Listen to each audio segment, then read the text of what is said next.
नमस्कार. 10वी पास विद्यार्थ्यांसाठी एक महत्त्वाची संधी उपलब्ध झालेली आहे. आदिवासी विभागांतर्गत चौकीदार या पदांची तब्बल 416 पदांची जाहिरात आलेली आहे. या जाहिरातीची सर्व माहिती आपण आजच्या या लेक्चरमध्ये बघणार आहोत.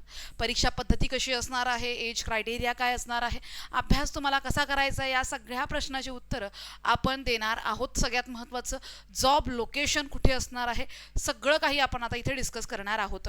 ओके, चला तर तुम्ही बघू शकता 416 पदांची ही जाहिरात असणार आहे.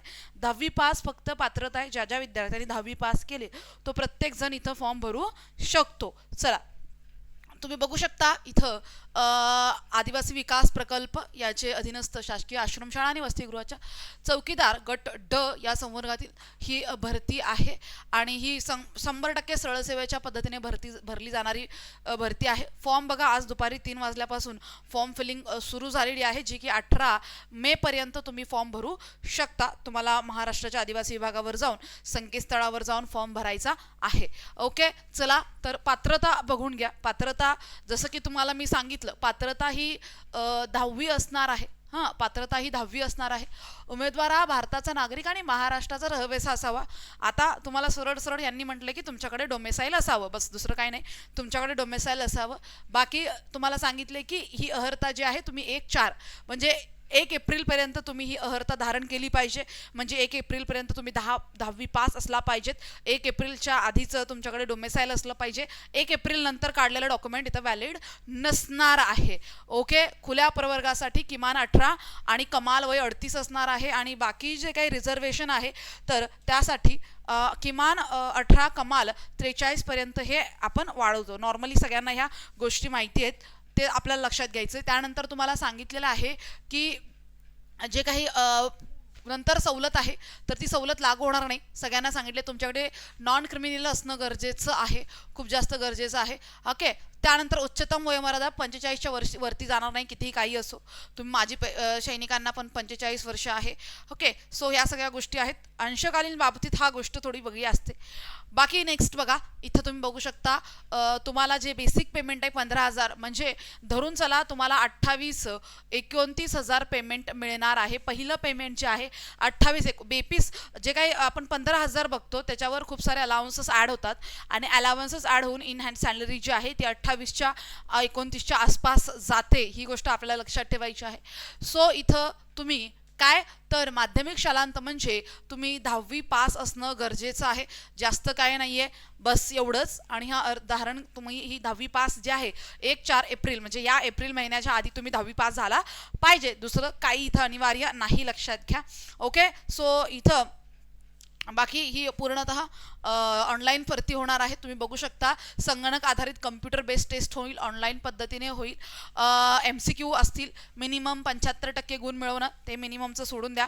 तुम्हाला माहिती आहे जरी तुम्ही भूकंपग्रस्त प्रकल्पग्रस्त असाल तरी पण आजकाल मेरिट जे आहे 100 म्हणजे तुम्ही 140 पकडूनच चला. काही आता राहिलं नाही रिझर्वेशनचं, तेवढा काही फरक पहिल्यासारखा पडत नाही आहे. आणि सगळ्यात महत्त्वाचा विषय जर आला जॉब लोकेशनचा, तर जॉब लोकेशन बघा, प्रत्येक आता आपण बघतोय की जिल्हा वाईज वगैरे तालुका वाईज तिथं जागा आहेत. तर तुम्ही तुमच्या जिल्ह्याच्या आसपास, तुमच्या शहराच्या आसपास तुम्हाला जे पडते तिथं फॉर्म भरा.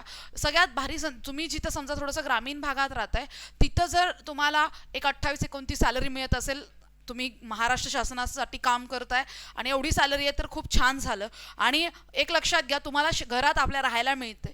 जे लोक घरापासून लांब राहत आहेत त्यांना दुःख माहिती आहे, घरापासून लांब राहणं, स्वतःची कपडे धुणं, स्वतःचं जेवण बनवणं, या गोष्टी खूप अवघड आहेत. जर तुम्हाला संधी मिळते की तुम्ही तुमच्या घरापाशी राहून तुम्ही एक चांगली शासनाची नोकरी करू शकता, तर ही संधी तुम्ही बिलकुल सोडली नाही पाहिजे. ही गोष्ट मी सांगते, तुम्हाला कोणी सांगणार नाही. त्यामुळे जे जे विद्यार्थी बघतायत तर तुम्ही फॉर्म भरून टाका आणि पूर्ण प्रयत्न करा, काम होऊ शकतं, लक्षात घ्या. कळलं? नेक्स्ट आपण नेक्स्ट बघू शकतो. कम्प्युटर टेस्ट म्हणजे तुमची असणारे 100 प्रश्नांची तुमची एक्झाम असेल, 200 गुणांची असेल. प्रत्येक प्रश्नास 2 गुण असतील सांगितलेलं आहे यांनी.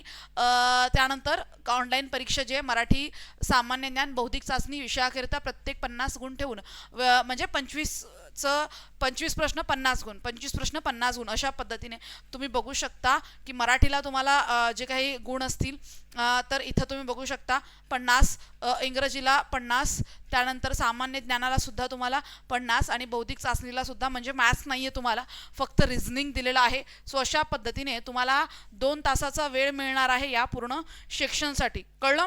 सो एक लक्षात घ्या, 25-25 प्रश्न असतील. आपल्याला तुम्हाला माहिती आहे गेल्या वेळेला IBPSनी एक्झाम घेतली होती, पण यावेळेला जेव्हा मी लॉग इन म्हणजे बघितलं की तुमचं पोर्टल जाऊन जिथे तुमचा फॉर्म आहे लिंकवर जाऊन बघितलं, मला ते पोर्टल वेगळंच वाटते. ते पोर्टल मला TCSचंही वाटत नाही आणि ते मला IBPSचंही वाटत नाही, वेगळंच आहे. ते कळेल आता आपल्याला नक्की कोण एक्झाम घेणार आहे. अजूनपर्यंत ते नाही डिस्क्लोज झालं. गेल्या वर्षीची जी काही आदिवासीची परीक्षा झाली होती आदिवासी विभागाची, तर ती मात्र IBPSने घेतली होती आणि पोरं ती लागली सुद्धा. लक्षात घ्या, ती पोरं जॉईंट सुद्धा झालेली आहेत. सो प्रोसेस फास्ट होते याच्यामध्ये. याच्यामध्ये तुम्ही फी बघू शकता, 1000 रुपये फी असणार आहे ओपनला, आणि बाकी कॅटेगरीला जी असणार आहे तर इथं तुम्हाला 900 रुपये फी आहे. आणि माजी सैनिकांना, दिव्यांगांना कोणाही शुल्क आकारलं जाणार नाही. ओके. सो आणि जे शुल्क आहे ते न परतावा आहे, तुम्हाला रिफंड मिळणार नाही. सो अशी ही पूर्ण माहिती. अभ्यासाला लागा. जर तुम्हाला वाटतंय की माझं शिक्षण कमी आहे, मला जवळात जवळ जॉब करायचा आहे, तो जॉब मिळवल्यावर मला सध्याला एक स्टेबिलिटी हवी आहे, त्यानंतर मी अजून काहीतरी करेन, असं जर तुम्ही विचार करत असाल तर ही जी भरती आहे ती तुमच्यासाठी आहे. लक्षात घ्या, आदिवासी विभाग खूप प्रेस्टिजियस विभाग आहे, खूप चांगला विभाग आहे. तुम्हाला जवळ जॉब मिळतो, या सगळ्या गोष्टी खूप छान आहेत. सो नक्कीच तुम्ही फॉर्म भरू शकता. आणि अशाच पद्धतीची माहिती मिळवण्यासाठी स्टडी स्पेस मराठीला सबस्क्राईब करा. स्टडी स्पेस मराठीचं टेलिग्राम चॅनल या लेक्चरच्या डिस्क्रिप्शनमध्ये आहे, तिथून टेलिग्राम चॅनल जॉईन करून घ्या.